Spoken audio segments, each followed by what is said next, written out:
ग्रंथराज श्रीमद् भागवतम स्कंद संख्या 1 अध्याय संख्या 8 और श्लोक संख्या 39।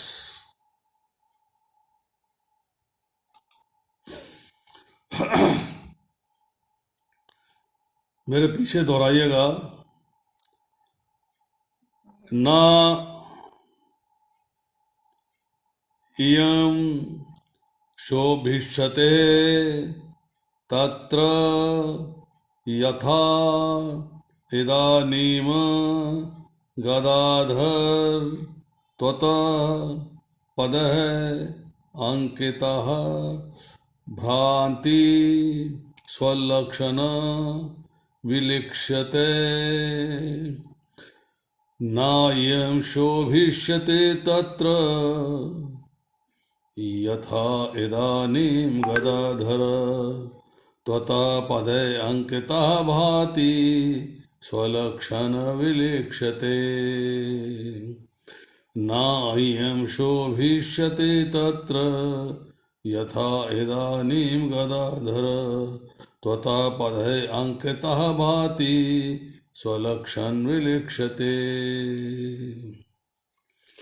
ना नहीं इयम ये हमारा राज्य शोभिष्यते सुंदर लगेगा तत्र तप यथा जैसा अब है इस रूप में इदानीम कैसे गदाधर हे कृष्ण त्वता तुम्हारे पदह चरणों द्वारा अंकिता अंकित भांति शोभायमान हो रही है स्वलक्षण आपके चिन्हों से विलक्षित है चिन्हों से। अनुवाद पढ़ता हूँ। हे गदाधर कृष्ण इस समय हमारा राज्य आपके चरण चिन्हों से अंकित है जिसके कारण ये सुंदर लगता है, लेकिन आपके चले जाने पर ऐसा नहीं रह जाएगा। तात्पर्य पढ़ता हूँ। भगवान के चरणों में कुछ विशेष चिन्ह होते हैं जिनके कारण वे अन्यों से भिन्न हैं।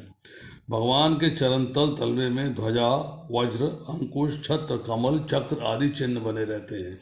जहाँ जहाँ भगवान चलते हैं वहाँ उनकी नम्र भूमि पर ये चिन्ह अंकित होते जाते हैं। अदैव जब श्री कृष्ण पांडवों के साथ रह रहे थे तो हस्तिनापुर की भूमि इस प्रकार से अंकित थी और इन शुभ चिन्हों के कारण पांडवों का राज्य फल फूल रहा था। कुंती देवी ने इन प्रसिद्ध लक्षणों की ओर संकेत किया। वे भयभीत थी कि भगवान की अनुपस्थिति में दुर्भाग्य न घेर ले।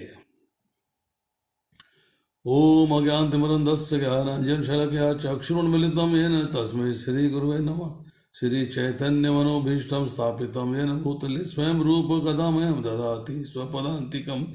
वन्देऽहं श्रीगुरु श्रीयुतपदकं श्रीगुरून् वैष्णवांश्च श्रीरूपं साग्रजातं सैगं रघुनाथान्वितं तं सजीवं साद्वैतं सावधूतं परिजनसहितं कृष्ण चैतन्यदेवं श्रीराधा कृष्णपादान् सहगं ललिता श्री विशाखान्वितांश्च।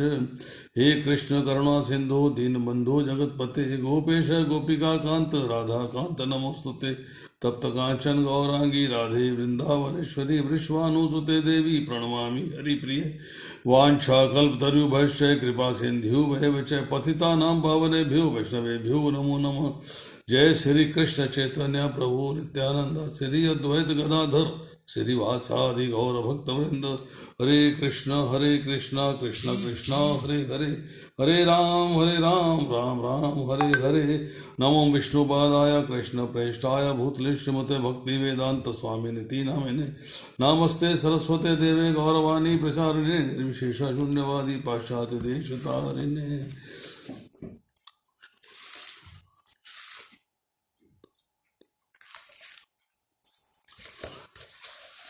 हरे कृष्णा। हे गदाधर कृष्ण इस समय हमारा राज्य आपके चरण चिन्हों से अंकित है जिसके कारण वह सुंदर लगता है, लेकिन आपके चले जाने पर ऐसा नहीं रह पाएगा।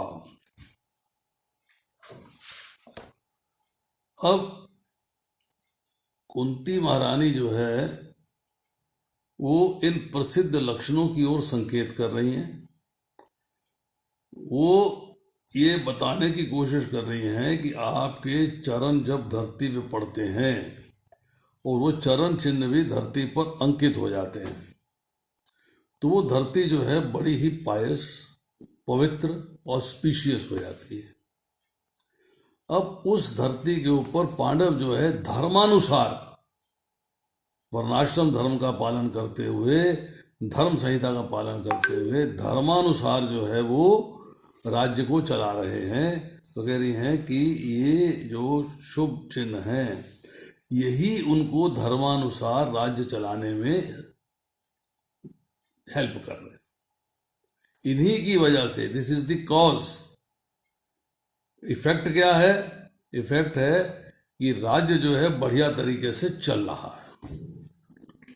अब भयभीत हैं कि अगर भगवान चले गए यहाँ से तो कहीं दुर्भाग्य ना आ जाए, क्योंकि वो सौभाग्य को जानती हैं कि भगवान के चरण चिन्हों की वजह से है, भगवान की प्रेजेंस की वजह से है। तो चाणक्य श्लोक के अंदर जो है, एक चाणक्य श्लोक में श्लोक है, पृथ्वी भूषणम राजा नारीणाम भूषणम पते शर्वरी भूषणम चंद्रो विद्या सर्वस्य भूषणम। कि जब किसी वस्तु का किसी से संबंध होता है, किसी वस्तु का किसी से संबंध होता है तो वह वस्तु सुंदर लगने लगती है। जैसे कि आकाश का चंद्रमा से संबंध होता है तो आकाश सुंदर लगता है। आकाश तो हमेशा है, सदैव रहता है। बट देखिए जरा, पूर्णिमा की रात में जब चंद्रमा फुल मून होता है, पूर्ण चंद्र होता है, और साथ ही तारे भी तेजी से चमकते हैं तो यह आकाश अत्यंत सुंदर लगता है। अब इसका एक एग्जाम्पल है, प्रभुपाद कहते हैं जब अच्छी सरकार होती है, उसका राजा राष्ट्रपति अच्छा होता है तो राज्य बड़ा उत्तम दिखाई देता है, सारे लोग सुखी रहते हैं, हर कार्य ठीक से चलता है। दूसरा एग्जाम्पल देते हैं कि स्वभाव से युवती जो है सुंदर होती है, परंतु जब पति के साथ चलती है तो विशेष रूप से सुंदर दिखाई देती है। इसका मतलब है संबंध हो गया है, there is a connection, there is a relationship. तो यहाँ लिखा है विद्या सर्वस्य भूषणम, कि अगर कुरूप से कुरूप व्यक्ति भी विद्वान हो जाए तो वो उसकी सुंदरता है, विद्वता उसकी सुंदरता है। चेहरे की सुंदरता ना देखिए, शरीर की सुंदरता ना देखिए, क्या देखिए कि उसकी जो विद्वता है, उसका जो ज्ञान है वो सुंदर है, इसलिए विद्वान सुंदर है। ये प्रभुपाद के वर्ड्स हैं। इसी तरह प्रत्येक वस्तु सुंदर दिखती है क्योंकि कृष्ण के उपस्थिति है, और आप जब कृष्ण को उस वस्तु में देखते हैं तो आपको कृष्ण के कारण वो वस्तु सुंदर दिखाई देती है। अब किसी ने कहा कि कृष्ण आपके हृदय में विराजमान है, हृदय में है परंतु आप असुंदर दिखाई देते हो। जब कृष्ण आपके हृदय में है तो आप सुंदर क्यों नहीं दिखाई देते? बहुत वैलिड क्वेश्चन है, बहुत ही बढ़िया क्वेश्चन है ये। जब कृष्ण जो है अति सुंदरतम है, अत्युत्तम सुंदरतम है, उनसे अधिक सुंदर कोई नहीं, और वो परमात्मा रूप में प्रत्येक प्राणी के हृदय में विराजमान है। अब जब प्राणी के हृदय में विराजमान है तो कृष्ण का इफेक्ट दिखाई देना चाहिए ना, उस व्यक्ति को सुंदर दिखाई देना चाहिए। कृष्ण की तरह उनका ओज, उनका तेज, उनका ऐश्वर्य सब कुछ देखते हुए उसको सुंदर दिखाई देना चाहिए। वो सुंदर नहीं दिखाई देता। कारण क्या है? कारण है माया। माया ने उस समय उस व्यक्ति को देखते हुए आपकी आंखों के आगे पर्दा डाल दिया है। उस पर्दे के कारण आपको कृष्ण की सुंदरता नहीं दिखाई देती, उस व्यक्ति का जो वास्तविक रूप है, जो उसकी असुंदरता है, जो उसका मतलब गठन ठीक नहीं हुआ, रंग रूप ठीक नहीं मिला, वो आपको दिखाई देता। अब कुंती देवी सोचती हैं कि जब तक कृष्ण हमारे साथ हैं तब तक हमारा राज्य, हमारी राजधानी हस्तिनापुर सुंदर है, किंतु जब कृष्ण उपस्थित नहीं रहेंगे, द्वारका चले जाएंगे यहाँ से, तो हमारा राज्य सुंदर नहीं लगेगा, हमारा राज्य सुंदर नहीं लगेगा। वे क्या कहती हैं? हे कृष्ण, आप इस समय हमारे राज्य में विचरण कर रहे हैं और अपने पद चिन्हों से प्रत्येक वस्तु को सुंदर बना रहे हैं। हर जगह पर्याप्त जल है, पर्याप्त फल है, पर्याप्त सब्जियां हैं, मतलब हर वस्तु सुंदर लगती है। किंतु जब आप हमसे विदा ले लेंगे, आप हमसे दूर तब ये असुंदर हो जाएगा, ये सुंदर नहीं लगेगा। अब प्रभुपाद लिखते हैं कि ऐसा नहीं है कि कृष्ण वहां प्रेजेंट थे और कुंती बोल रही थी, ये तभी के लिए बात लागू हो रही है।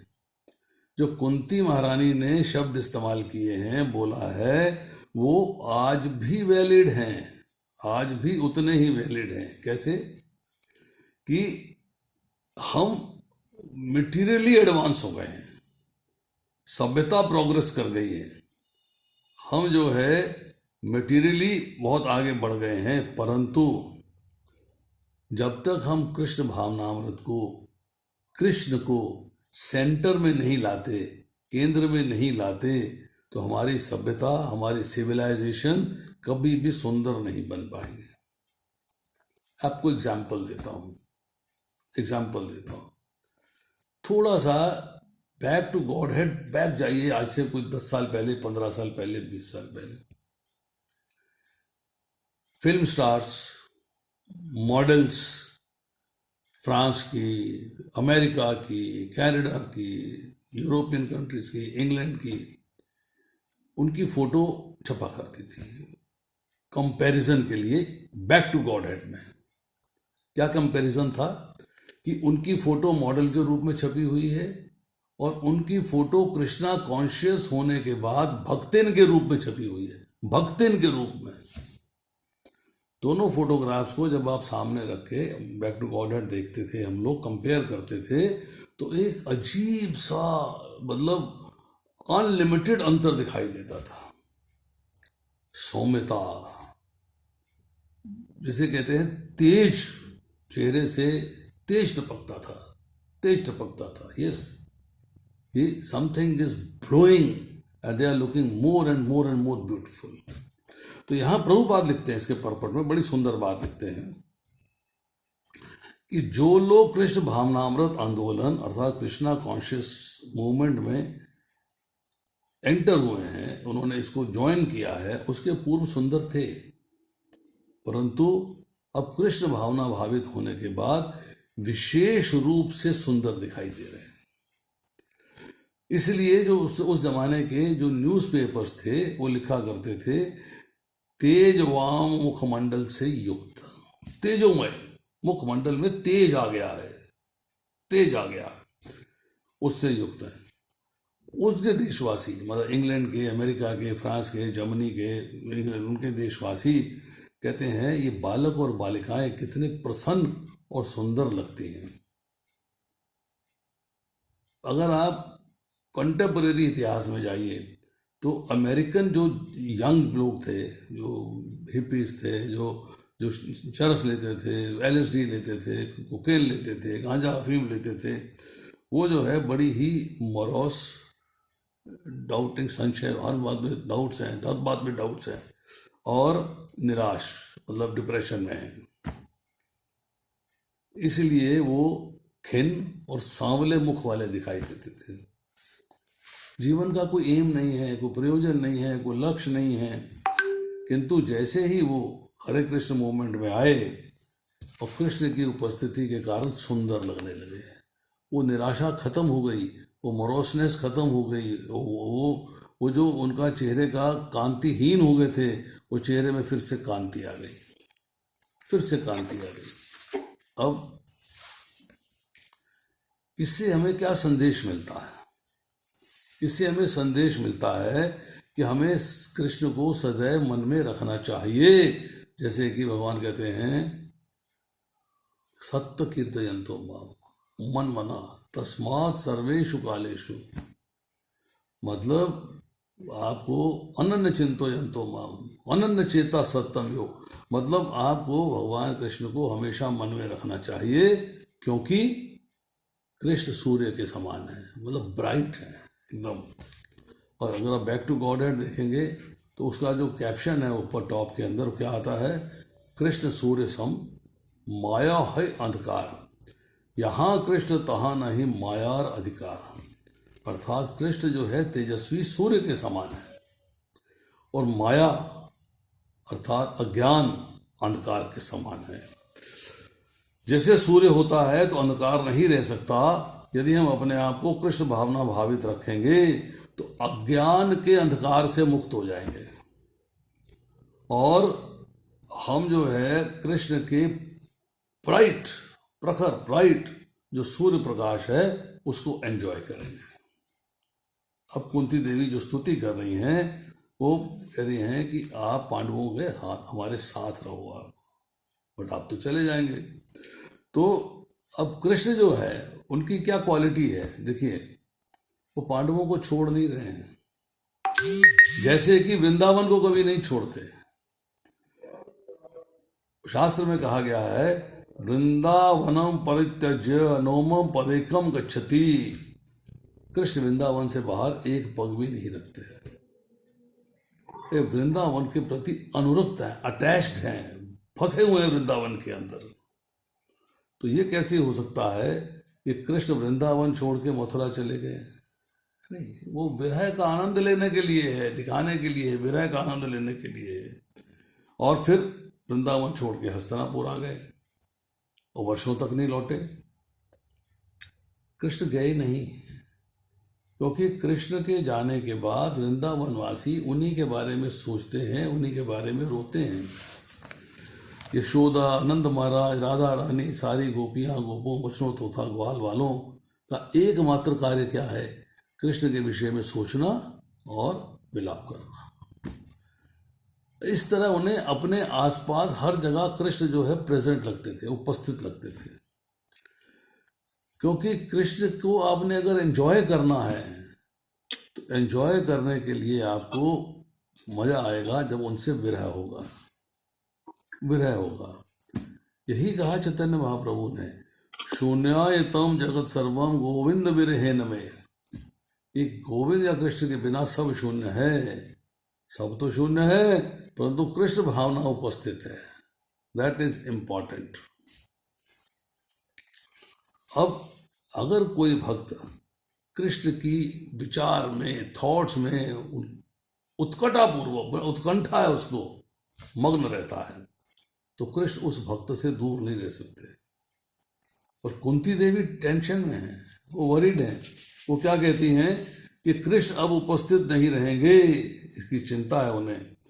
परंतु कृष्ण की शारीरिक उपस्थिति से क्या प्रभाव पड़ता है? वे तो भक्त के मन के अंदर उपस्थित हैं। जब उद्धव जी को भेजा मथुरा से भगवान कृष्ण ने कि जाओ गोपियों को, राधा रानी को, नंद बाबा को, यशोदा मैया को सांत्वना दो, तो टेंशन नहीं करें, चिंता नहीं करें, हैं? मन में भगवान को लगाएं, मन में कृष्ण को लगाएं, मन में लगाएं। उद्धव जी पहुंचते हैं वृंदावन, मतलब नंदग्राम पहुंचते हैं। देखते हैं एक पानी की धारा चली आ रही है। तो गांव वाले से पूछते हैं कि भाई ये धारा क्या है, ये पानी यहाँ कौन सी नदी बह रही है? यहाँ पे यमुना जी तो बहुत दूर है, ये कौन सी नदी बह रही है? तो गांव वाला कहता है नदी नहीं है, ये समुद्र नहीं है, बरसात का पानी नहीं है, नाला नहीं है, झरना नहीं है, ये तो नंद बाबा और यशोदा मैया के आंखों के आंसू हैं जो इस रूप में यहाँ बह रहे हैं, कृष्ण के विरह में। विरह मतलब हर समय कृष्ण का स्मरण, एवरी मोमेंट, एवरी सेकेंड आप कृष्ण का स्मरण कर रहे हो। अब उद्धव जी जाते हैं राधा रानी के पास, गोपियों के पास। राधा रानी उदास बैठी हुई हैं, गोपियां उदास बैठी हुई है, नदी किनारे बैठी है, पानी भरने आई है। उद्धव जी मिले, देखा उन्होंने, अरे भगवान कृष्ण की तरह ही कोई आ गया है। उन्होंने उनसे कहा, बातचीत हुई तो उन्होंने कहा कि मैं कृष्ण का संदेश लेके आया हूँ आपके लिए। सबके मुख खिल उठे, एवरीबॉडी फेस वाज ब्राइटेंड। क्या है, क्या संदेश है, क्या संदेश है, कब आ रहे हैं, कब आ रहे हैं, क्या संदेश है, कब आ रहे हैं? बोले कृष्ण ने कहा है कि मेरा आना अभी पॉसिबल नहीं है, आप अपने मन में भगवान मेरे को लगाओ, मतलब मन में कृष्ण को लगाओ, मन में भगवान को लगाओ, मन में परमात्मा को लगाओ। तो राधा रानी बड़े सुंदर शब्द कहती हैं, उद्धो मन ना होते 10-20, एक ही मन था, वो कृष्ण ले गया। एक ही मन था, वो कृष्ण ले गया। मतलब वो लेवल अचीव करना है कि मन के अंदर मनमना का मतलब है कि कृष्ण का विस्मरण एक क्षण के लिए भी असहनीय हो। तो यहाँ कह रहे हैं कि चैतन्य महाप्रभु ने अपने वास्तविक जीवन से उदाहरण दिया। विप्रलंब सेवा मतलब विरह में भगवान की सेवा कैसे करी जाए, कृष्ण की सेवा करी जाए। उनकी आंखों से आंसुओं की झड़ी बहती रहती है, कृष्ण का अभाव उन्हें अब लगता नहीं। कृष्ण से मिलन की दो सिचुएशन है, प्रभुपाद बताते हैं। एक है कृष्ण के साथ साक्षात उपस्थित होना, उनसे मिलना, उनसे बोलना, उनसे आलिंगन करना, ये पहली अवस्था। इसको सामरंभावस्था भी बोलते हैं, असंभोग अवस्था भी बोलते हैं। और कृष्ण के साथ दूसरी विधि है, हर समय स्मरण विरह में। विरह जैसे पत्नी जो है मायके चली जाती है, पति विरह में रहता है। यहाँ तो आज के दिन के अंदर पति एंजॉय करता है, अच्छा हुआ चली गई, परंतु विरह के अंदर पत्नी वहाँ एंजॉय करती है, पति यहाँ एंजॉय करता है। तो ये जो विरह में कृष्ण के साथ रहने की विधि है, इसको विप्रलंब कहते हैं। ये कृष्ण के वियोग की विधि है। और भक्त इन दोनों विधियों से लाभ उठाता है, भक्त दोनों विधियों से लाभ उठाता है।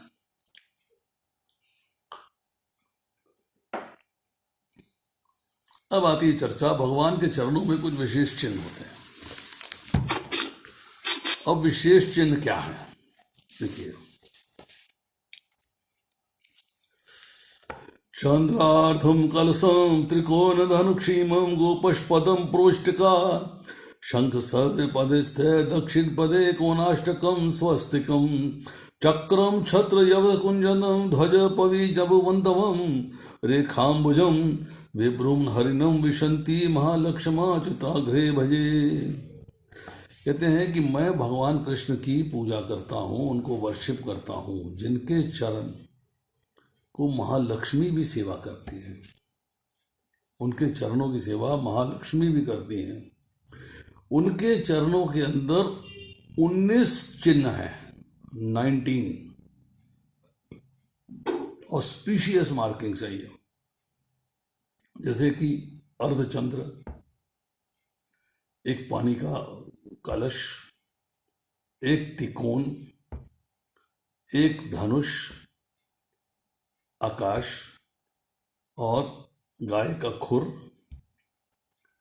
मछली, शंख। ये तो लेफ्ट फुट में हो गए। अब राइट फुट में आइए।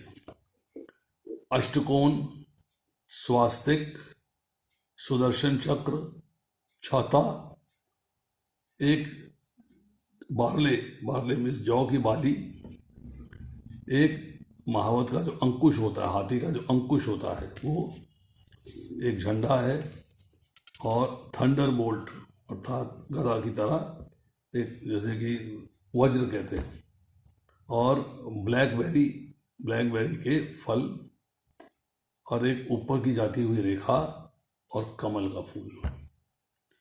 ये 19 चिन्ह जो है भगवान के चरणों में पाए जाते हैं। अब आती है कि इसका ऑर्डर ऑफ प्रेजेंस जो है उसको डिस्कस किया गया। ऑर्डर ऑफ प्रेजेंस क्या है?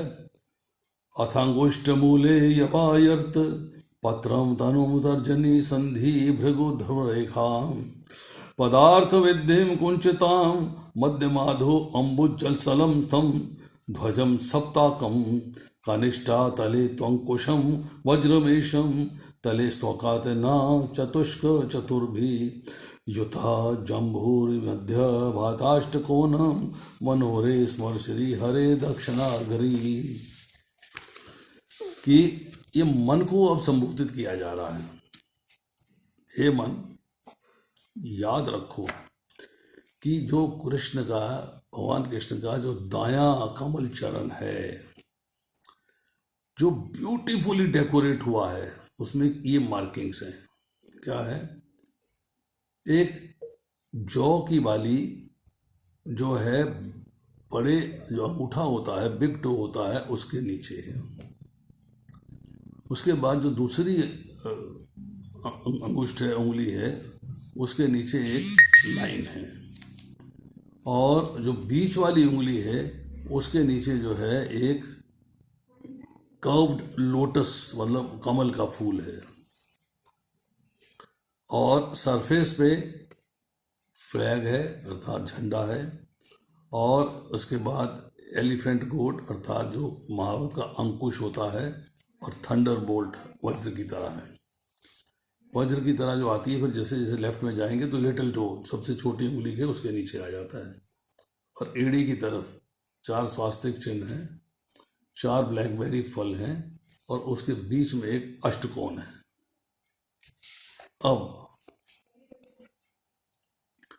बाएं फीट के बारे में लिखा जा रहा है, विषम मध्यमाधाय समरंग अगुष्टमूलेरिदम तद्वयाधो धनुजया विहीनम ततो गोपष्पदा तत्ले तु त्रिकोणम चतुष्कुंभम अर्धनम मीनो चवामे।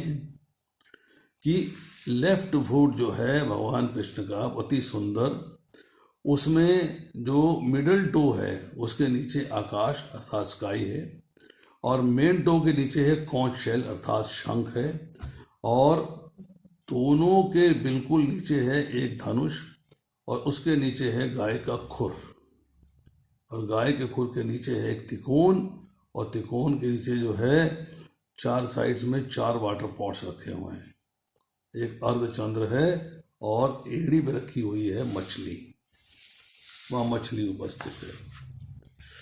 अब स्कंद पुराण में कुछ डिस्क्रिप्शन मिलता है।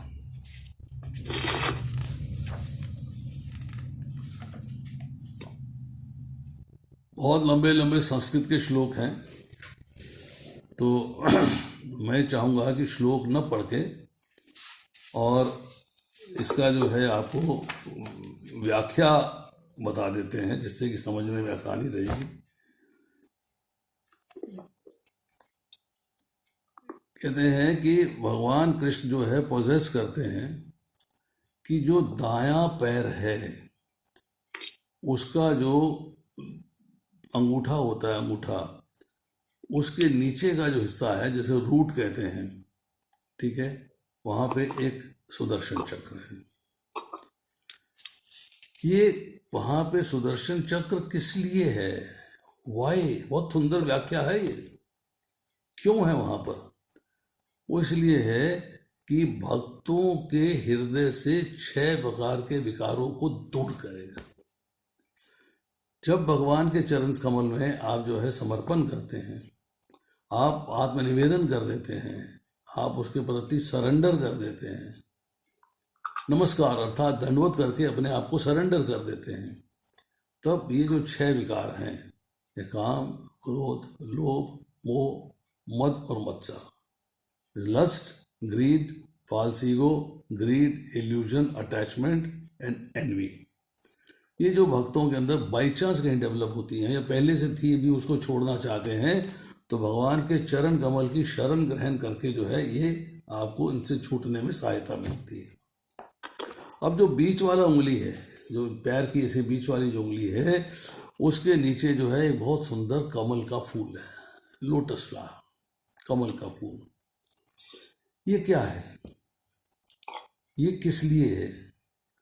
जो भगवान कृष्ण के विरह में रहते हैं, उनके मिलन का आनंद लेना चाहते हैं, भगवान से मिलना चाहते हैं, हर समय भगवान कृष्ण का स्मरण है, हर समय उनके बारे में सोच रहे हैं, विचार रहे हैं, ऐसे भक्त जिनके मन जो हैं वो वेव करते रहते हैं, जैसे कि मधुमक्खी होती है, बम्बल बी, जैसे मधुमक्खी है, इस फूल से उस फूल पे, उस फूल से उस फूल पे, इस फूल से उस फूल पे। उन भक्तों के मन के अंदर लालच है, लालच है। क्या लालच है? हैंकरिंग फॉर कृष्णा, भगवान कृष्ण के प्रेम का, भगवान कृष्ण से संबंध स्थापित करने का, भगवान कृष्ण के स्मरण का। तो उस लालच को भगवान पूरा करते हैं जब आप चरण कमलों में आश्रय ले लेते हो। इसके बाद अगले 2 श्लोकों में कहा गया है कि भगवान के चरण कमल के अंदर एक विक्ट्री फ्लैग है, अर्थात एक झंडा है। झंडा क्या है कि आपके मन के अंदर जो भौतिक संसार का आकर्षण है, जिसके प्रति आप भौतिक संसार में सेंस ग्रेटिफिकेशन करना चाहते हैं, एंजॉय करना चाहते हैं, जो अनवांटेड एलिमेंट्स हैं, वो वांटेड नहीं है। भगवान को प्राप्त करने के लिए भौतिक संसार को एंजॉय करने के जो अनवांटेड एलिमेंट्स हैं, जो आपको नहीं चाहिए, वो विक्ट्री फ्लैग जो है उसको डिस्ट्रॉय करता है। इसलिए भगवान के चरण कमल जो है उनका आश्रय ग्रहण करना अत्यंत आवश्यक है। अब भगवान के जो छोटा अंगुष्ठ है, छोटी उंगली है, उसके नीचे है थंडर बोल्ट, गदा की तरह, वज्र की तरह है वो। ये क्या है, इसका क्या फायदा है? गदा से क्या मारेंगे भगवान? आपके अंदर गदा से क्या काम करेंगे? चरण कमलों की शरण तो आप ग्रहण कर रहे हो ना, तो आपके अंदर क्या करेंगे वो? तो यहाँ कहा जा रहा है कि आपके अंदर जो पापों का पहाड़ है, जो पाप दर जन्म समाये हुए हैं, वो पापों के पहाड़ को टुकड़ों में करके नष्ट कर देते हैं, मारते हैं उस पहाड़ को, और वो टुकड़ों में नष्ट हो जाता है। This is the advantage of going to Krishna's lotus feet. फिर उसके नीचे जो है अंकुश है, उसके नीचे एक बेबी कॉर्न, अर्थात वो जो बारले का कहते हैं, बारले का कॉर्न, मतलब क्या क्या बोलते हैं उसको, एक उसकी छोटी सी बाली है, बाली। ये क्या है? ये है कि भगवान आपके मन को अपने कंट्रोल में लेना चाहते हैं, अपनी इंद्रियों को अपने कंट्रोल में लेना चाहते हैं। और आपको जो है, अगर कोई भौतिक ऐश्वर्य चाहिए, भौतिक चीज चाहिए, तो वो न प्राप्त करके भौतिक चीज वो प्राप्त कराते हैं जो आपको भगवान की सेवा में लग सके। भौतिक चीज वो नहीं प्राप्त कराते हैं जो एंजॉय करे, सेंस ग्रेटिफिकेशन करे, भौतिक संसार का आनंद ले। अब श्री वैष्णव तोषणी से और चिन्हों का वर्णन मिलता है। क्या मिलता है? जो मेन टो है, अर्थात जो बड़ा वाला अंगूठा है, उससे लेके दूसरे अंगूठे और अल्टीमेटली आधा पैर कवर करती है एक रेखा। उसके बाद है, एक साइड में है सुदर्शन चक्र और उसके नीचे है छाता। अब ये जो 4 स्वास्तिक चिन्ह हैं, ये आपकी जो पैर का नीचे का हिस्सा है, उसके अंदर 4 स्वास्तिक चिन्ह हैं जो चारों डायरेक्शंस में हैं और चारों डायरेक्शंस को रिप्रेजेंट करते हैं। और उसके बीच में है एक अष्टकोण। ये जो 11 इम्प्रिंट्स हैं, ये 11 चीजें हैं, ये भगवान के दाएं चरण को सुशोभित करती हैं, वहां पे प्रेजेंट रहती है। अब लेफ्ट फुट में आते हैं। लेफ्ट फुट में जो है, जो बड़ा वाला अंगूठा है, उसके रूट के अंदर एक शंख है, जिसका मुख जो है, बजाने वाला जो हिस्सा है, वो बड़े टो की ओर जो है जा रहा है। और इसमें क्या है कि जो विदग्ध है, मतलब भगवान को प्राप्त करने के लिए जिसकी बड़ी ही स्ट्रांग डिजायर है, बड़ा दुखी हो रहा है, भगवान ना मिल रहे, अरे भगवान के दर्शन नहीं हो रहे, अरे मैं कैसे भगवान को प्राप्त करूंगा, उस सिचुएशन को भगवान जो है अपने कंट्रोल में लेते हैं।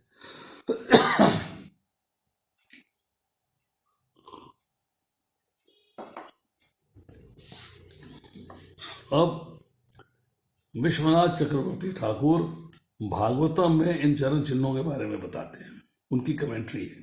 क्या कहते हैं?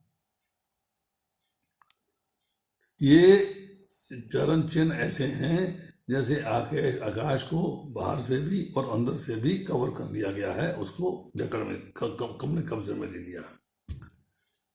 एक धनुष है, एक गाय का खुर है, उसके नीचे त्रिकोण है, उसके नीचे एक फिर वो है, मतलब ये जो है, ये सॉरी, उसके 4 साइड्स के ऊपर 4 पानी के कलश रखे हुए हैं।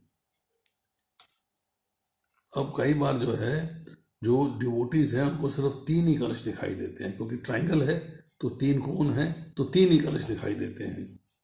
बट अगर आप देखें तो वहां पर 4 कलश हैं, एक अर्धचंद्र है, एक मछली है। ये 11 मार्किंग्स हैं और 8 मार्किंग्स हैं बाएं फुट में, टोटल 19 हैं, 19 मार्किंग्स हैं। अब कृष्णदास कविराज का एक ग्रंथ है गोविंद लीलामृत, उसके अंदर जो है जो तोता है शुक, वो जो है भगवान के लोटस फीट की व्याख्या कर रहा है, एक्सप्लेन कर रहा है, उसको गा रहा है। क्या गाता है? All glories to the lotus feet of Krishna, जिसमें कि 19 अति पवित्र ऑस्पिशियस मार्किंग है। ये क्या बताती हैं कि ऐसी मार्किंग किसी और के चरणों में नहीं है, इसलिए भगवान जो है सुप्रीम है, पुरुषोत्तम है। उसमें डिस्क है, हाफ मून है, बेबी कॉर्न है, बार्ले कॉर्न है, ऑक्टागन है, पानी के कलश हैं, छाता है, तिकोन है, स्काई है, बो है, स्वास्तिक है, थंडर बोल्ट है, गाय का खुर है, तो सारे के सारे चिन्ह उसने बताए। फिर वो बता रहे हैं कि भगवान कृष्ण के चिन्हों को अगर आप ध्यान से अंडरस्टैंड करें, स्टडी करें, तो क्या करते हैं कि आपके मन के अंदर से माया के प्रति जो भी आकर्षण है उसे समाप्त कर देते हैं। और जब आप भगवान के चरणों के प्रति समर्पित होते हैं तो अपना आकर्षण आपके हृदय में, आपके मन में दृढ़ कर देते हैं, पक्का कर देते हैं एकदम। आपके जीवन में जो दुख है, जो पाप है, जो कैलेमिटीज हैं, जो कष्ट है, उसको वो दूर कर देते हैं और आपको गुड फॉर्च्यून, अच्छा भाग्य प्राप्त होता है। बोले पैसा तो आया नहीं, धन तो आया नहीं, बंगला तो मिला नहीं, फार्म हाउस तो मिला नहीं, ये तो मिला नहीं, वो नहीं मिला। सबसे बढ़िया गुड फॉर्च्यून है कृष्ण प्रेम, उससे बढ़िया फॉर्च्यून कोई नहीं है। तो आपको कृष्ण प्रेम की प्राप्ति होती है। वो कृष्ण प्रेम से बढ़िया जो है फॉर्च्यून, भाग्य आपके लिए कुछ नहीं है। तो सौभाग्य क्या है कि जब आप भगवान के चरणों के प्रति समर्पण करते हैं तो ये सारे चिन्ह आपको कृष्ण प्रेम प्राप्त करने में हेल्प करते हैं। They help you. वो आपके मन के अंदर से, आपके हृदय के अंदर से भौतिक संसार का आकर्षण हटा देते हैं और आध्यात्मिक संसार का अर्थात भगवान कृष्ण का आकर्षण बढ़ा देते हैं और आप भगवान के प्रेम की ओर अग्रसर हो जाते हैं। आप भगवान के प्रेम की ओर अग्रसर हो जाते हैं। Step by step, step by step, step by step आप आगे बढ़ते हो। डिवोटी एसोसिएशन करते हैं, बहुत बढ़िया काम, साधु संग, भजन क्रिया करी, अनर्थ निवृत्ति करी, रुचि के लेवल पे आए, निष्ठा के लेवल पे आए, मतलब आप लेवल टू लेवल आगे बढ़ते जाते हो। जब आगे बढ़ते हो तो कृष्ण प्रेम प्राप्त करते हो। अब कहते हैं कि जब व्यक्ति भगवान के चरणों को देखता है, आपको तो दिखाई नहीं दे रहे, क्या दिखाई दे रहे हैं आपको? भगवान तो सामने है नहीं, तो कैसे चरणों को देखोगे आप? तो भगवान के चरणों को देखने का मतलब यह है, जब आप जो डीटी फॉर्म है, जो भगवान का एक आवाहित रूप है, अर्च विग्रह है, उसके चरणों को अपने मन में बसाते हो, उस पर कंसंट्रेट करते हो, उस पर मेडिटेट करते हो, उस पर आंखें आपकी जो है अपलक निहारती रहती हैं, तो आपको उन चरणों में, भगवान कृष्ण के असली चरणों में भेद नहीं दिखाई देगा।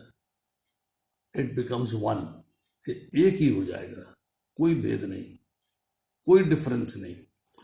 तो आप जो है उससे बड़े आश्चर्यचकित होते हो, अरे कैसे सुंदर चरण है, अरे कैसी ब्यूटी है इन चरणों में, कैसी सुंदरता समाई हुई है कि मेरी आंखें भर ही नहीं रही, मतलब सेटिस्फाई नहीं हो रही है, मुझे संतोष ही नहीं मिल रहा है कि मैं बार बार बार बार इन चरणों की ओर निहारता रहूं, इस पे अपने मन को कंसंट्रेट करता रहूं, मेडिटेट करता रहूं। आपकी सब इंद्रियां आनंद में आ जाती हैं, आनंद में। यस, कितना सुंदर दृश्य है, भगवान के चरणों के दर्शन हो रहे हैं और भगवान के दर्शन करने का तरीका यही है कि सबसे पहले भगवान के चरणों के दर्शन किए जाएं, फिर हौले हौले ऊपर जाते हुए अंत में मुखमंडल पे आ जाए। सीधा मुखमंडल नहीं, पहले भगवान के चरणों के दर्शन करने हैं। तो जैसे जैसे आप चरणों के दर्शन करते हैं, आपकी थकावट, आपकी कमजोरी, आपकी मिजरीज, आपके कष्ट, आपके दुख सारे समाप्त होने शुरू हो जाते हैं और आपको एक आनंद की प्राप्ति होती है। तो आप जो है भगवान से प्रार्थना करते हैं कि कृपया अपने चरणों का मेरे पे आशीर्वाद दीजिए, जिससे कि मेरी सारे दुख और कष्ट दूर हो जाएं और मैं एक आनंद की स्थिति में आ जाऊंगा। अब भगवान कृष्ण के चरणों के प्रति जब हम मेडिटेट करते हैं, उस पर स्मरण करते हैं, उस पर ध्यान लगा देते हैं, तो सारी spiritual and material Fortune, beauty, good qualities और धन, वेल्थ हमें प्राप्त होती है। मटेरियल वेल्थ, कैसी मटेरियल वेल्थ? जो भगवान की सेवा में प्रयुक्त हो सके, वो प्राप्त होती है। जो मटेरियल वेल्थ भगवान की सेवा में नहीं लगेगी, वो आपको प्राप्त नहीं होगी, क्योंकि प्राप्त आपको वही होना जो आपके भाग्य में है, जो आपके कर्मों का फल है। बट भगवान मेक श्योर कि आप भक्ति में लगते हो, आपके हृदय से प्रेरणा उठती है, आप नहीं लगो, आपका मन नहीं माने, बात की बात है, पर प्रेरणा होती है। और रिक्शा वाले से पूछते हैं, उसको भगवान के बारे में पता है, ये बात अलग है कि उसको ज्ञान नहीं है, उसका हृदय का शुद्धिकरण नहीं हुआ है, तो भगवान में अपने आप को लगा नहीं सकता है, कंसंट्रेट नहीं कर सकता है, ये प्रॉब्लम है। अब कहते हैं कि अगर भगवान कृष्ण का थोड़ा सा ध्यान लगा लिया जाए, थोड़ा सा, तो आप जो है एक पत्थर को एक खूबसूरत रत्न में कन्वर्ट कर सकते हैं। एक गाय कामधेनु बन सकती है और एक वृक्ष कल्प वृक्ष बन सकता है।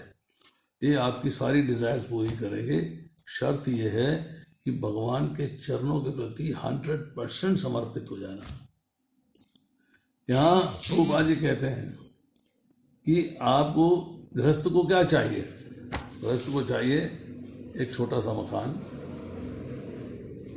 धाम में कहीं भी, अगर रहना चाहे दूर, ये नहीं कि एग्जैक्ट वृंदावन में ठहरा हुआ, कहीं दूर विलेज में, किसी गांव में एक छोटा सा घर और एक गाय या 2 गाय रखे, 3 गाय रखे। वो गाय का गोबर, उसका अर्क, उसका मूत्र, उसका सब कुछ जो है, उसका दूध, उसका जीवन यापन करेगा और जीवन चलाने में सक्षम है, ही इज हैप्पी। परंतु हम जो है आज की तारीख में ये करने में, पैसा कमाने में एक अंधी रेस हो रही है, अंधी रेस। तेरा पैकेज क्या है? 36 लाख रुपए का, 48 लाख रुपए का, 60 लाख रुपए का, 1 करोड़ रुपए का। अरे भाई, पैकेज लेके करोगे क्या? पैसा लेके खर्च तो कहीं करोगे, खर्च कहाँ हो रहा है? एंजॉय कर रहे हैं, भौतिक संसार में एंजॉय। या तो 1 करोड़ का पैकेज लो, सिंपल सा घर चलाओ, बाकी दान दे दो, कृष्णा कॉन्शियसनेस में इन्वेस्ट, दान दे दो। नहीं, पैकेज के पीछे धूम लगी हुई है। तब मैं कृष्णा कॉन्शियसनेस में नहीं था, तब मैं जो है भक्ति के बारे में नहीं जानता था। But I still remember till my 12th standard, मेरी 12 क्लास तक, जब तक मैं मेडिकल कॉलेज में नहीं गया, मेडिकल कॉलेज में जाने तक हम जहाँ रहते थे वहाँ इलेक्ट्रिसिटी नहीं था। 12 क्लास मैंने लालटेन की रोशनी में पढ़ी है और मेडिकल कॉलेज में एडमिशन लिया है। घर के अंदर एक बहुत बढ़िया सुंदर गाय हुआ करती थी और एक उसकी बछिया हुआ करती थी। उसका चारा सानी करना, सब करना मैंने सीखा, दूध निकालना मैंने सीखा। बचपन में सारे काम किए 12 क्लास तक। उसके बाद मैं मेडिकल कॉलेज चला गया, हॉस्टल चला गया, फादर ओल्ड एज में आ गए, गाय को सस्टेन नहीं कर पाए, तब हमें गाय को सेल करना पड़ा। He became sick, he was very sick those days. तो हमने वो आनंद लिया हुआ है, उस आनंद को आज भी याद करते हैं, आज भी याद करते हैं, तो लगता है वही जीवन वापस आ जाए, कोई मेरे बीते हुए दिन लौटा दे, मेरे वही जीवन वापस आ जाए। मैं कितने आनंद में था, कितने मजे में था, और आज सब कुछ सुविधा होने के बावजूद वो आनंद नहीं है, वो मजा नहीं है। तो यहाँ कह रहे हैं कि गाय कामधेनु बन जाएगी वृक्ष कल्प वृक्ष बन जाएगा। और आपको सिर्फ एक काम करना है कि भगवान के चरण कमलों की शरण ग्रहण करनी है। सर्वधर्मान परित्यज्य मामेकं शरणं व्रज। इसके बाद कि इन्होंने कहा कि जो भगवान को गिरधारी के नाम से पुकारा जाता है, तो गिरधारी के चरण कमल आपको प्रसन्नता देते हैं हर समय। कब? जब आपकी जीवा से एक हनी बी, एक बम्बल बी की तरह जो भक्त हैं वो जगह जगह की खुशबू लेना चाहते हैं, तो चरण कमल क्या करते हैं? आपको आनंद देते हैं उनका जप करने में, उनका नाम लेने में, उनको स्मरण करने में, भगवान के दर्शन करने में। आपका मन करता है आज इस मंदिर में जाएं, कल उस मंदिर में जाएं, परसों उस मंदिर में जाएं। अलग अलग डीटीज के अलग अलग रूप हैं, पर हैं कृष्ण। एक से एक सुंदर डीटीज हैं। इस्कॉन टेम्पल से मैंने बहुत जगह दर्शन किए हैं, एक से एक सुंदर डीटीज हैं। मन करता है आज वहाँ के दर्शन करके आया जाए। इस साल चलो ट्रिप बनाते हैं, वहाँ के दर्शन करके आते हैं। तो क्या है कि आप उनके चरण कमलों का आनंद लेते हो। अलग अलग जगह जाके आपको आनंद की प्राप्ति होती है। उसके बाद भगवान कृष्ण के चरण कमलों की मैं प्रशंसा करता हूँ, तारीफ करता हूँ। जो एक बेल होती है, बेल वाइन कहते हैं बेल को, लावनी से जो मधुमक्खी जो है शहद एकत्र करती है, उस शहद जो है उस शहद की प्राप्ति होती है। मतलब ऐसे मिठास की प्राप्ति होती है, उस शहद की तरह मिठास की प्राप्ति होती है चरण कमलों की शरण ग्रहण करने से। जीवन में मिठास आ जाती है। जीवन मिठास मतलब जीवन में आनंद आ जाता है, जीवन में प्रसन्नता आ जाती है, जीवन में खुशी आ जाती है। अब वो कहते हैं कि जो इनके अंगूठे हैं, अंगूठों के बगल की जो उंगलियां हैं, वो क्या है? ये उस वाइन के पेटल्स की तरह है, फूल जो होता है उसकी पत्तियों की तरह है। और नेल नाखून जो है उसके आसपास जो वॉल होता है जिसके अंदर फूल है, उस वॉल की तरह है। और इसकी खुशबू चारों तरफ फैली हुई है। और इसको गोपियां अपनी मधुमक्खी की तरह आंखें, यहाँ देखो, वहाँ देखो, यहाँ देखो, वहाँ देखो, भगवान के शरीर के दर्शन करती हैं। सबसे पहले चरण कमलों के दर्शन करती हैं, चरण कमलों का आनंद लेती हैं। इसके बाद इसमें 7वां श्लोक है, बहुत बढ़िया है कि इनके भगवान के जो चरण कमल हैं, वो जब कमल का फूल खिलता है तो लाल होता है, लाली होती है उसके अंदर, उस तरह की लाली है। और इसके अंदर जो है, जो आपकी 5 इंद्रियां हैं, उनको ये वश में कर लेता है, उनको वश में कर लेता है। और ये जो कमल फलों का जो उसका वॉल है आसपास, जो नाखून है भगवान के, वो जो है एक पत्ती की तरह है, जो कि आपकी डिजायर्स को पूरा करते हैं, भक्ति में आगे बढ़ने की, उस डिजायर्स को पूर्ण करते हैं। तो हम जो है भगवान के चरण कमलों का मुकाबला किसी और से नहीं कर सकते। We can't do it.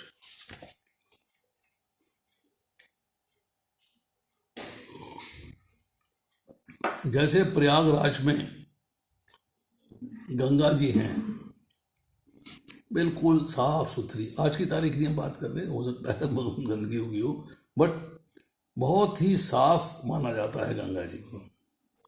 बहुत ज़्यादा साफ देखनी है तो पहाड़ों में जाइए, एकदम आपको ऐसे नीचे पत्थर रखा होगा, पत्थर पर क्या लिखा है पढ़ सकते हैं। मैंने पढ़ा है, पत्थर में क्या लिखा है आप पढ़ सकते हैं। ऐसी गंगा जी। तो प्रयाग की बात हो रही है, प्रयाग का मतलब है जहाँ नदियों का संगम है। तो कहते हैं कृष्ण के जो नख हैं, जो टो नेल्स हैं, वो ऐसे सफ़ेद हैं जैसे गंगा जी प्रयागराज में होती हैं। जो पैरों के ऊपर की हिस्सा है, टॉप साइड्स हैं, वो ब्लैक हैं, यमुना जी कालिंदी ब्लैक है, कालिंदी की तरह ब्लैक है। और जो सोल्स हैं भगवान के, वो ब्रह्मा जी की पुत्री सरस्वती की तरह है। कृष्णा के जो चरण कमल हैं, जो लोटस फीट हैं, वो एकदम सुंदर और फुलफिल करते हैं आपकी डिजायर्स को। ये बार बार कही जा रही बात।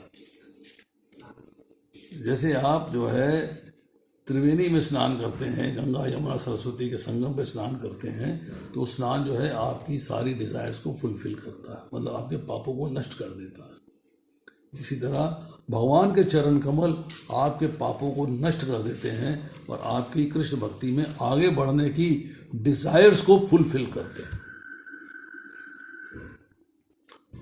अब कहते हैं कि जो अंधकार है, अंधकार जो है वो भगवान के चरण कमलों का आश्रय लेता है और अरुण को डिफीट कर देता है। अरुण क्या है? अरुण है सवेरे का अरुणोदय, जब सूर्य उदय होता है उसके पहले का जो गुलाबीपन आता है उसको अरुण बोलते हैं। वो अरुण काल है, रात्रि समाप्त होने पे और सूर्य के प्रकाश के निकलने से पहले का जो समय है, जिसको हम संध्या भी कहते हैं, भोर भी कहते हैं, वो जो समय है, वो जो समय है उसको अंधकार, वो अरुण जो है अंधकार को समाप्त कर देता है। इसी तरह जो भगवान कृष्ण के चरणों की शरण ले लेते हैं, उनके जीवन के अंधकार समाप्त हो जाते हैं, अज्ञान समाप्त हो जाता है, अंधकार समाप्त हो जाता है, आपके अंदर हृदय शुद्ध हो जाता है, ज्ञान का उदय होता है, चंद्रमा भी चला जाता है, क्योंकि अब जो है भगवान के चरणों की जो आभा है अब वो प्रकट होनी शुरू हो गई है अरुणा के रूप में, जो सवेरे का मॉर्निंग काल होता है, आभा आ जाती है वहाँ पे। अब कहते हैं जो सूर्य की रश्मियाँ आती हैं, जो सूर्य की रोशनी आती है, वो अरुण को भी समाप्त कर देती है, अरुण को भी समाप्त कर देती है। उस अरुण ने भगवान कृष्ण के चरणों की शरण ग्रहण करी हुई थी, परंतु उसकी जो लाली है, लाली वो आहिस्ता आहिस्ता आहिस्ता आहिस्ता समाप्त हो गए। जो सूर्य की चमक है वो भगवान उसको जो है प्रकट कर देते हैं, क्योंकि सूर्य भगवान का नेत्र है, सूर्य भगवान का नेत्र है, इसलिए उसको प्रकट कर देते हैं। तो कहते हैं कि राधिका जी का हृदय जो है वो भगवान के चरण कमलों में रहता है और चरण कमलों की वजह से उस हृदय में सुंदरता रहती है, लाली रहती है, सुंदर रहते हैं। अब लास्ट में कहते हैं कि जो गोपियां हैं उनके जो हाथ हैं वो भगवान के चरणों की सेवा करते हैं, उनको मसलते हैं, उनकी सेवा करते हैं, उसको आनंद देते हैं और इससे गोपियों को आनंद मिलता है। अब गोपियों के हृदय में भगवान जो है गुलाबी कमल के फूल की तरह अपने आप को विराजमान कर देते हैं और गोपियां भगवान का आनंद लेती हैं। और गोपियां कहती हैं ब्रह्मा जी से कि ब्रह्मा जी आप तो निपट अनाड़ी हो, आपको तो रचना करनी नहीं आती। क्यों? कि आपने सिर्फ 2 आंखें दी हैं, करोड़ों आंखें नहीं दी भगवान के दर्शन करने के लिए। गोपियां अपने घर के बाहर खड़ी हैं, छज्जों में खड़ी हैं, छतों में खड़ी हैं, बालकनीज में खड़ी हैं कि भगवान कृष्ण जब गैया चरा के आते हैं बलराम जी के साथ उनके दर्शन करने के लिए, और सुबह जब जाते हैं सब उनके दर्शन करने के लिए।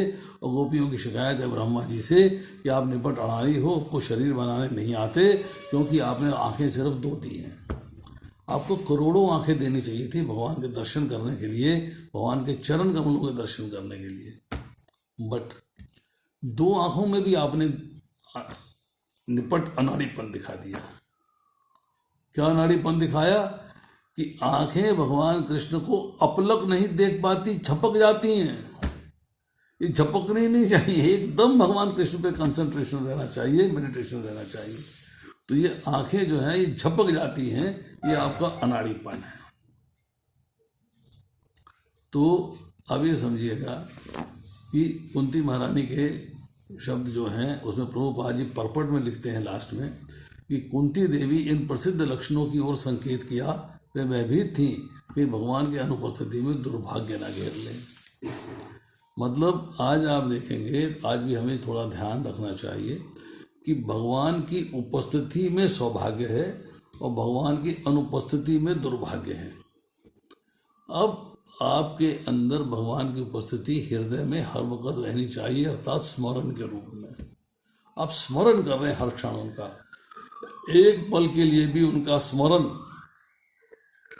विस्मरण में ना कन्वर्ट हो। मतलब विस्मरण जो है वो असहनीय हो जाए, इनटॉलेबल हो जाए, आप उसको सह ना पाओ। तो उसके लिए आवश्यक है भगवान के चरणों पर मेडिटेट करना। हम जो वृंदावन जाते हैं, जब हम भगवान के दर्शनों को जाते हैं, अर्च विग्रह के दर्शन करते हैं, परंतु दर्शन में जाने पे एक स्टैंडर्ड रूटीन बन गया है, एक स्टैंडर्ड रूटीन बन गया है कि जैसे ही हमने छठी करा के मेन हाईवे से लेफ्ट में टर्न लिया, इसका मतलब है अब हम वृंदावन की रज को, हालांकि रज तो हाईवे पे भी है क्योंकि वो भी ब्रज का पार्ट है, वो ब्रज का हिस्सा है। गोवर्धन का रास्ता, गोवर्धन, बरसाने का रास्ता, बरसाने, ये सारा एक 168 किलोमीटर जो है ब्रज का हिस्सा है। परंतु पूरे रास्ते चले आ रहे हैं, हाईवे पे गाड़ी चलती चली आ रही है।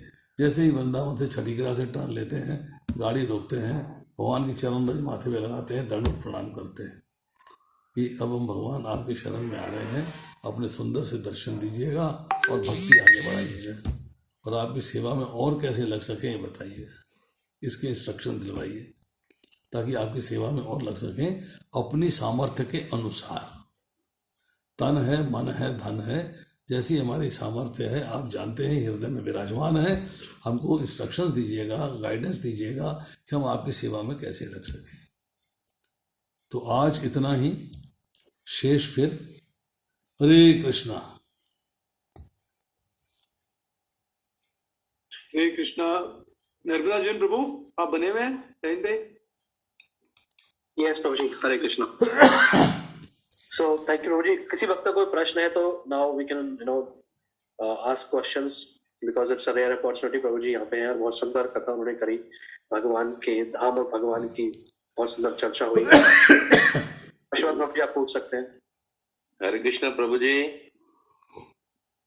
हरे कृष्णा प्रभु।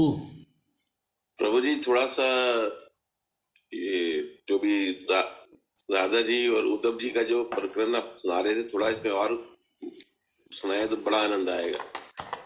राधा जी का प्रकरण कौन सा बताया मैंने? राधा जी और उद्धव जी जब जाते हैं उनके पास में, उनके बारे में बात करने के लिए जाते हैं, तो वो नहीं आपने बताया अभी, सिर्फ उनके चरणों के ऊपर ही आपने आज फोकस रखा है। बहुत सुंदर है वो भी, थोड़ा सा कुछ सुनाए तो बड़ा अच्छा लगेगा। प्रभु जी समयानुसार बात करी है तो अभी इसको जो है फिर चर्चा करेंगे डिटेल में कभी राधा जी और भगवान के संबंध की। तो आज आप इतना ही समझिएगा, 2 लाइनें और ऐड कर देता हूं मैं। Please please. कि अब ऐसा चर्चा आती है भागवत के अंदर कि भगवान कृष्ण जो है वो गोपियों के साथ जब आनंद लेते हैं तो उनके चरण कमल जो है उनकी छाती को छूते हैं, छाती पे रखते हैं। छाती पे कुमकुम लगा होता है, सिंदूर लगा होता है। तो कह रहे हैं कि उसमें जो है भगवान के चरण कमल उससे लाल हो जाते हैं, रेड। कैसे? जैसे कि अशोक वृक्ष के पत्ते शुरू में लाल होते हैं। और जो गोपियों के हृदय हैं, कैसे हृदय हैं? झील की तरह। वो झील के अंदर जो है आपके सुंदर सुंदर कमल के फूल खिलते हैं गुलाबी रंग के, और भगवान के चरण कमल जो है उसी तरह गुलाबी हो जाते हैं और गोपियों को उससे आनंद मिलता है। अब कहते हैं कि भगवान कृष्ण के जो चरण हैं वो और शांत, समुद्र, आनंदमयी हो जाते हैं और सुंदर हो जाते हैं, और बहुत ही उनसे बढ़िया खुशबू, फ्रेग्रेंस आती है, जैसे कि नीले रंग के कमल से आती है, चंदन से आती है, कैम्फर अर्थात जो मुश का फूल होता है जैसे, और जो लोटस जो कमल का फूल है उसकी जो डंडियां हैं उनसे जो खुशबू आती है। और वो जो है उसको टच करने के लिए सब लोग व्याकुल रहते हैं, सब लोग व्याकुल रहते हैं। उसको टच करने के लिए राधा जी भी और गोपियाँ भी इतना व्याकुल रहती हैं कि जब भगवान के चरण कमल उनकी छाती को छूते हैं तो उनको जो है अपने हाथों से मसलती हैं और उनको उससे आनंद की प्राप्ति होती है। और जो उनकी छाती पे कुमकुम लगा होता है वो भगवान के पैरों को गुलाबी कर देता है, लाल कर देता है। तो इसमें जो है भगवान कृष्ण की ऐसी चर्चाएं जो है भागवत में बहुत आई हैं। अभी डिटेल में बात कभी फिर करेंगे।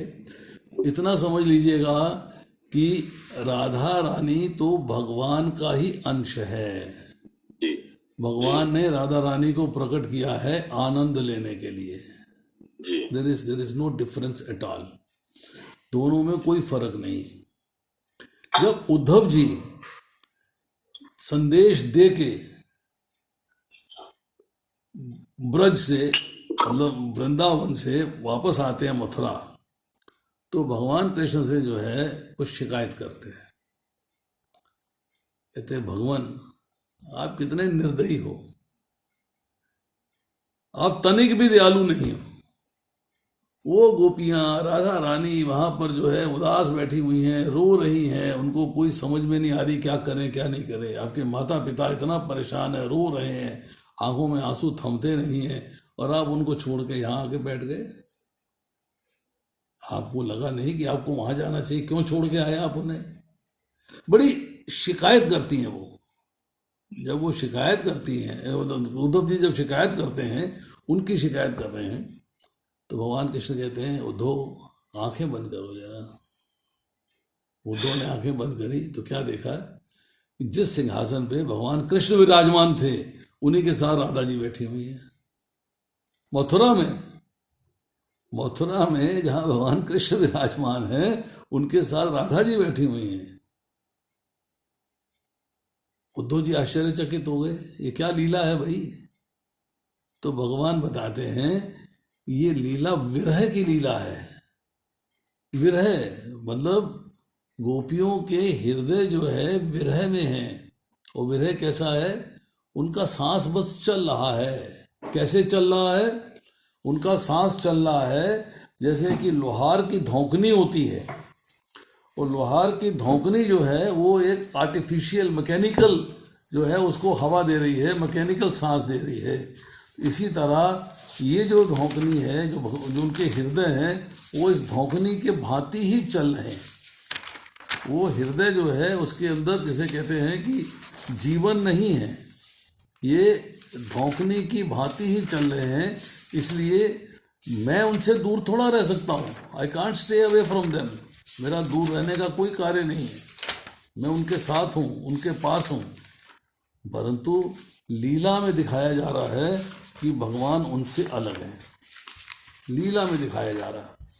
वो कहते हैं कि मथुरा विरह है, ये विरह जो है मथुरा का है। प्रत्येक युग, प्रत्येक पल एक युग के समान है।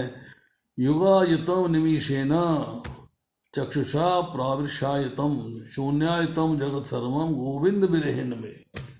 हे गोविंद, आपके वियोग का अनुभव करते हुए मैं एक क्षण को 12 वर्षों या इससे भी अधिक अवधि का मानता हूँ। मेरे नेत्रों से आंसुओं की झड़ी लगी हुई है और आपकी अनुपस्थिति में सारा विश्व मुझे शून्य दिखाई दे रहा, जीरो। कहते ब्रिज के लोग जो है जीवन मृत की अवस्था में है, अर्थात जीवित होते हुए भी मृत के समान है। और मैं उनको लविंग रेसिप्रोकेशन दूंगा। आई विल गिव देम, क्योंकि उनसे सेपरेट होना मेरे लिए भी इनटॉलरेबल है। आई कांट एलेबल, परंतु मैं जा नहीं सकता और वो यहाँ आ नहीं सकती। एक प्रेम का संदेश देते हैं, कहते हैं न तथा में प्रियात्मा आत्मयोनि न शंकर न च संकर्षणो न शरीर नेवात्मा च यथा भवान। कि ब्रह्मा जी भी मुझे प्रिय नहीं है, शिव जी भी मुझे इतने प्रिय नहीं है, संकर्षण जी भी मुझे प्रिय नहीं है, मेरी पत्नी लक्ष्मी भी मुझे इतनी प्रिय नहीं है। हे उद्धव, तुम मुझे उन सब से ज्यादा प्रिय हो। भगवान उद्धव को ग्लोरीफाई करते हैं और अपने निकट बुलाते हैं, गोदी में बिठाते हैं और कहते हैं ब्रज भूमि जाओ, प्रेम का संदेश मेरे माता पिता को दोनों को दिलासा दो, ब्रज की गोपियों को, राधा रानी को दिलासा दो। ये उद्धव संदेश है, भागवत के 10वें स्कंद में आता है। अब गोपियों ने भी संदेश भेजा, भगवान का संदेश आया है तो गोपियों ने भी संदेश भेजा है उद्धव संदेश के नाम से, हंस दूत के नाम से, कि जो हमारा विरह है वो विरह जो है वो डीप लव अर्थात अत्यधिक प्रेम, बहुत गहरा प्रेम दर्शाता है। कृष्ण के प्रति हमारा अनुराग है, तो कृष्ण के प्रति जो गोपियों का प्रेम है उसका दर्शन है। क्या है? मन मना भवमद भक्तो मध्याजी माम नमस्कुरु माम वैश्य सत्यम ते प्रति जाने प्रियोसी में, कि अपना मन मुझे दे दो, अपने पास मत रखो, मेरे भक्त बनो, मुझे नमस्कार करो, मेरी पूजा करो, मन मुझे देना है। गोपियाँ प्रैक्टिकल हैं, हमने थ्योरी पढ़ी है, और प्रैक्टिकल गोपियाँ हैं कि भागवत में आता है मन मनस्का, अर्थात गोपियों ने, भगवान कहते हैं गोपियों ने अपने मन मुझे दे दिए हैं। उद्धव जी को बता रहे हैं कि गोपियों ने व्रज में रहते हुए भी मन मुझे दे दिए हैं।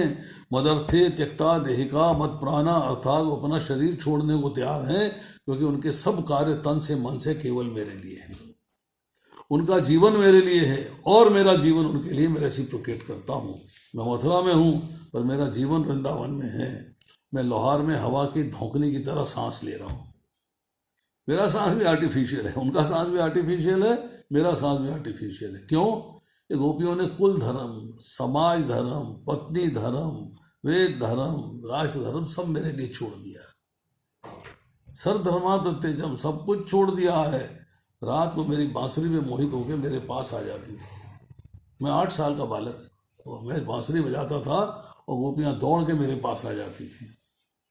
तो अब कहते हैं कि उन्होंने अपनी दुर्जय ग्रह श्रृंखला तोड़ दी है। घर के जो नियम, कायदे, कानून, श्रृंखलाएं, जकड़े ये सब छोड़ दिए हैं, मेरे पास चली आती हैं या मेरा भजन करती हैं, मैं उनका भजन करता हूँ। वो गोपी विरह में मैं विदुर हूँ और राधा विरह में विदुर हूँ, और वो कृष्ण विरह में विधवा है। उसको उनको कुछ समझ में नहीं आ रहा, कुछ बात नहीं समझ रहा है। उनका हृदय एक तालाब की भांति है जो सूख गया है, उनका जीवन कछुए की भांति है, और मिट्टी क्या है? मिट्टी है आशा की कि कृष्ण मिलेंगे और आएंगे। बहुत बहुत बढ़िया बढ़िया व्याख्याएं हैं। तो अभी समय हो गया है, it is more than one hour, तो फिर कभी चर्चा करेंगे इसकी, फिर कभी बात करेंगे। तो अभी इतना ही शेष किया। हरे कृष्णा। थैंक यू जी। तो आशीर्वाद प्रभु, आप प्रश्न पूछना चाहते थे, ही ड्रॉप ऑलरेडी, तो अभी शायद ड्रॉप हो गए। आशीर्वाद प्रभु है कॉल पे अभी? आप आई थिंक वो ड्रॉप हो गए। तो ओके, चारों गोयल माता जी। ओके, हरे कृष्णा प्रभु जी, दंडवत प्रणाम। बहुत ही मधुर लेक्चर था, बिल्कुल तृप्ति हो गई जिसे कहते हैं। प्रभु जी, I don't know whether my question is correct or not. Still, I am asking, being a very neophyte. प्रभु जी, जैसे गोपियों ने बोला कि ब्रह्मा जी ने, उन्होंने ऐसे शिकायत किया और कि ब्रह्मा जी ने, यानी कि ब्रह्मा जी की क्रिएशन में कमी निकाली कि पलके क्यों दी हैं, वो झपक जाती हैं। तो प्रभु जी, ये क्या वैष्णव अपराध है या मतलब आई डोंट नो। वैष्णव अपराध कहाँ से है? नहीं, आप वैष्णव अपराध को क्या समझते हैं? कभी किसी दिन जो है लेक्चर के अंदर वैष्णव अपराध की चर्चा करेंगे। वैष्णव अपराध क्या होता है? शिकायत है, शिकायत करना।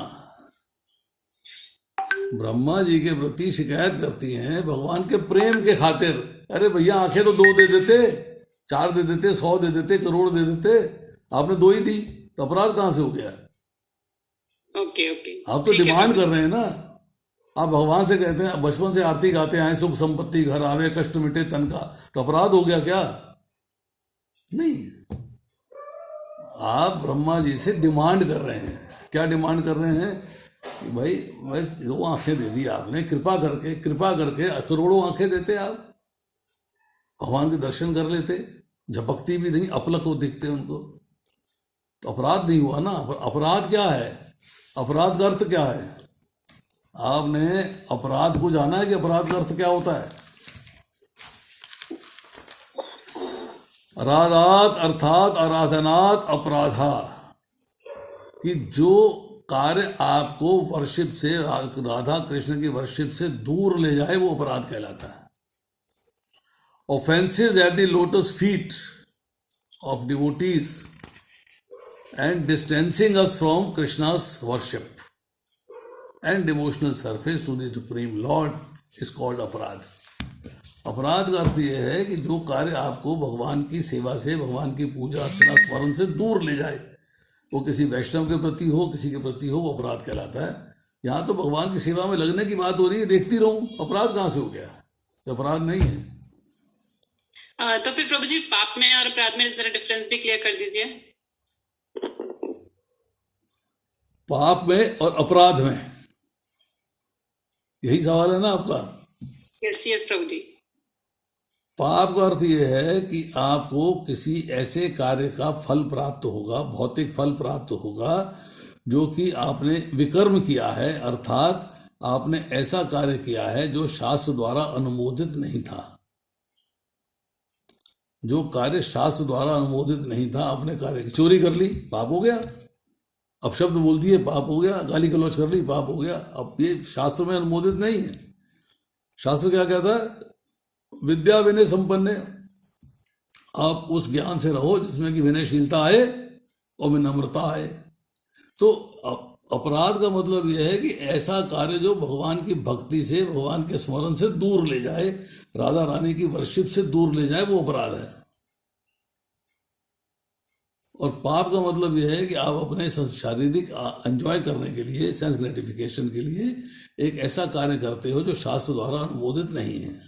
उसका जो फल है वो पाप कहलाता है, वो पापमय कार्य है।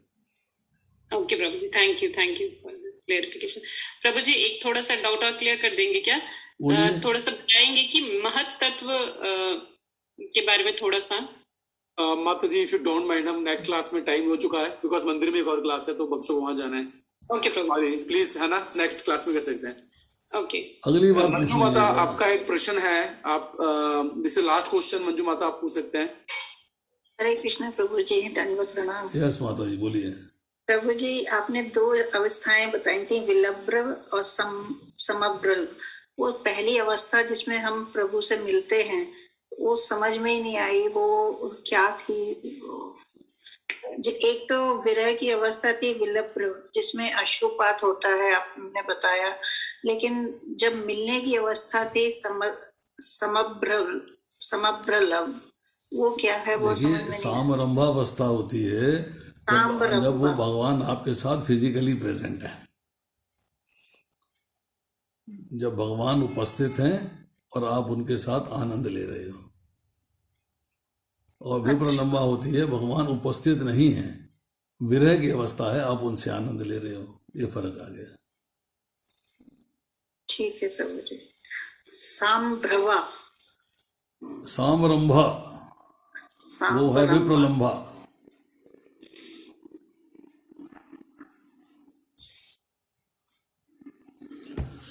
थैंक यू प्रभु। कोई और हैंड रेज नहीं है तो आई थिंक बहुत ही वंडरफुली आंसर किए, और कथा भी बड़ी रसात्मक थी। भगवान के चरण कमलों के जो चिन्ह है, मतलब उनका विशेष सिग्निफिकेंस है। तो मैं एक बार सभी भक्तों से रिक्वेस्ट करूंगा कि आप लोग अपने आप को अनम्यूट कीजिए और हम हरे कृष्ण महामंत्र बोल के प्रभु जी का धन्यवाद करेंगे।